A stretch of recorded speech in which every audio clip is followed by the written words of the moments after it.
Mr. President, sa Kalapit Barangay, sa Barangay Apitong, isa sa mga proyektong matyagang hinanap ng aking team ay ang construction of road dike along Mag-asawang Tubig River, Sitio Dique, Barangay Apitong, Section, Nauhan, Oriental, Mindoro, na na-award sa Elite General Contractor and Development Corporation. Ang halaga ng kontrata, 192.99 million pesos. Ayon sa dokumentong ito, mula sa DPWH website, completed na po ito. Ngunit, nang puntahan ng aking team, wala po silang nakitang proyekto sa Sitio Dique. Ayon din po sa pahayag ng mga residente, wala pong flood control na ginawa noong nakaraang taon sa kanilang sitio. Ang alam lang nila, mayroong gagawin pa lamang ngayong 2025. Nasaan ang halos 193 million na pondo sa Sitio Dique noong 2024? Eksakto ang lokasyon na aming pinuntahan sapagkat consistent ito sa coordinates na nakalathala sa DPWH at sa sumbong sa Pangulo website. Guni-guni o guni-guni?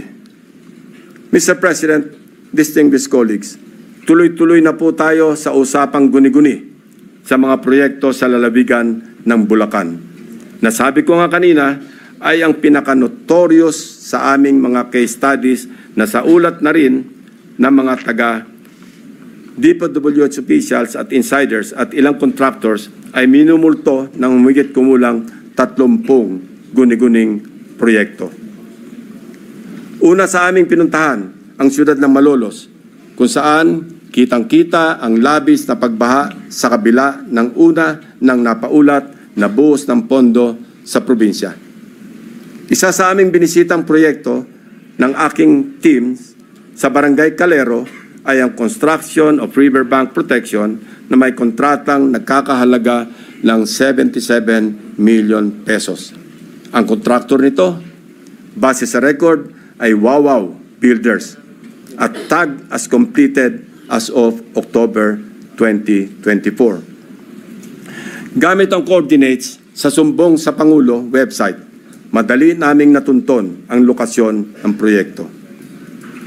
Inabutan po namin ang flood control structure na ayon sa mga residente ay sinimulang gawin ngayong taon, 2025 lamang. Ibig sabihin po, ang pondo nito ay nasa taong 2025, hindi 2024. Sigurado kami sapagkat iba ang contract ID nito base sa DPWH billboard na inyong nakikita sa screen. Kinumpirma din po ng mga residente na walang flood control project na ginawa sa lugar noong 2024. Ang malaking tanong, ano ang riverbank protection structure na pinonduhan at sinasabing completed dito?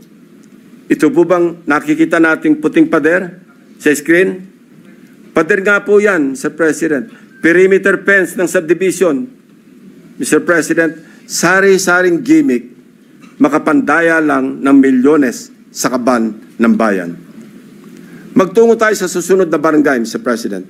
Lula ng bangka, binagtas ng aking mga staff ang barangay Babatnin upang hanapin ang riverbank protective structure na pinondohan noong 2024. Ito ay nagkakahalaga ng 77 million pesos ulit na nakuha naman ng Darcy and Anna Builders.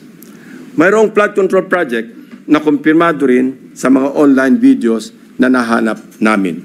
Ang siste, hindi po ito ginawa noong 2024. 2018 pa po, Mr. President. Pinondohan din ito noong 2021, 2023, at 2024. Ayon sa mga residente, ang huling pagsasaayos dito ay nangyari noong 2023 na substandard din ang pagkakagawa. So, kanino napunta ang inilagak na pondo sa ilalim ng 2024 National Budget para sa proyekto na ito?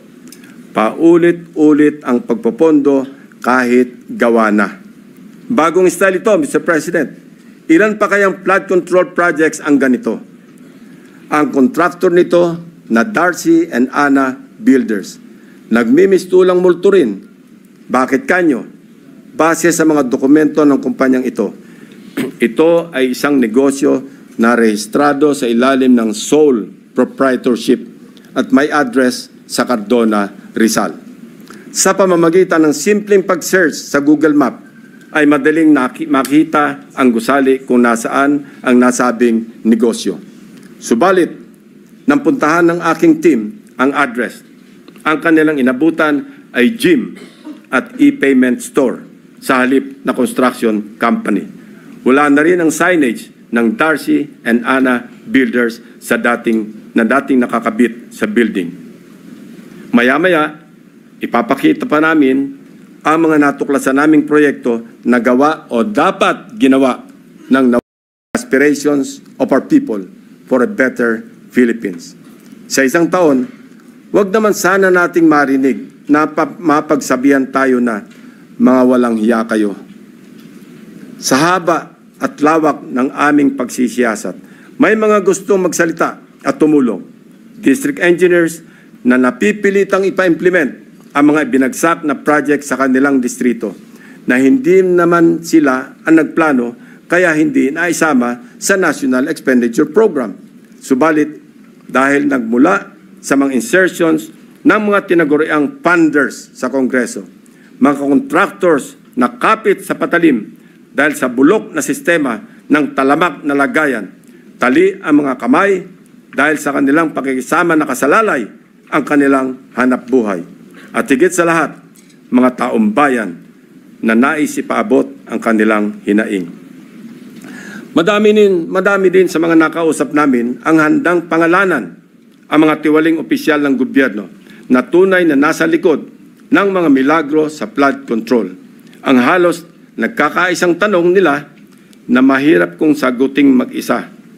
Sagot ba ninyo ang kaligtasan namin at sigurado bang tuloy-tuloy ang laban hanggang sa dulo o habang mainit lamang ang issue na ito? When few good officials or regretful men are willing to speak truth to power, they must be heard. They must be seen. They must be protected. The depth of corruption has become so overwhelming that it drowns us in our sad reality. More than flood control, what the Filipino people badly need to see is greed control. Thank you, Mr. President.